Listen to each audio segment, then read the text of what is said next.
Welcome to American Sports Radio Network. I'm Jonah Trevetti, Max Langer. I'm Diego Greif. Today we're going to be covering the hottest topics in the NBA and the MLB. Remember, you can call in at 123-321-2343.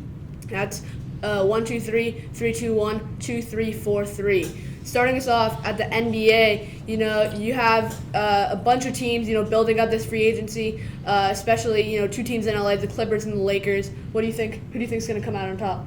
I'm a Lakers fan, but I gotta go with the Los Angeles Clippers. I just feel like they have so much depth. Kawhi Leonard and Paul George complement each other's games so much. With Lou Will and Montrezl, they have the best bench in the league, and I feel like that's going to take them really far in the playoffs. I'm going to have to agree with you on this one. Even though I also am a Lakers fan, I feel like the Clippers, they made the playoff last year, even though they didn't have really that star player. And so I think they have such a great deep lineup. They obviously got one of the two best players in the league, Kawhi Leonard and Paul George, who perform really well, especially in the regular season and especially the playoffs. It looks like we have a call. Go ahead. I personally think the Denver Nuggets are going to be coming out of the West. With the young core still running by Nikola Jokic, I think it's the obvious choice. Just outside of Montrezl Harrell, Kawhi, Paul George, the Clippers don't have much going for them. And with the Lakers, LeBron's just a bad influence to the whole team. So when LeBron's down, the whole team's down. So the Nuggets.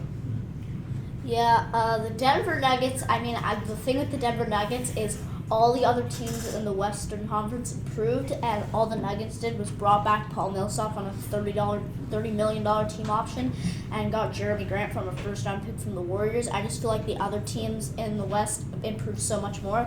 Like the Los Angeles Clippers, you take out Shai Gilgeous-Alexander and Danilo Gallinari and you replace them with Kawhi Leonard and Paul George. They already took a fully healthy Golden State Warriors team 6 games in the first round of the playoffs without Kawhi Leonard and Paul George. If you replace those two players with Kawhi Leonard and Paul George, I see the Clippers going all the way. I am going to have to disagree with you because I think the Denver Nuggets are actually going to be a really, really good team this year. I mean, they have such a young core still, Nikola Jokic, Jamal Murray. They brought back Paul Millsap. And I think that even though the West is super packed, they are one of the teams that I think are going to emerge this year and are really just going to fight hard and beat a lot of these teams. And even though a lot of people feel like the Denver Nuggets just can't beat the LA Lakers and the Clippers, I feel like that they could definitely contend well against them and that they're going to do well this season. Yeah, then again, you've seen a lot of NBA teams, improve heavily this offseason. I mean, the NBA right now is wide open, so you can definitely have some sleeper teams like Denver and a few other teams who could make a run for it. But moving on to MLB, we've had 2 young outfielders in the NL emerge as, MVP frontrunners, Cody Bellinger and Christian Yelich. What do you guys think about that?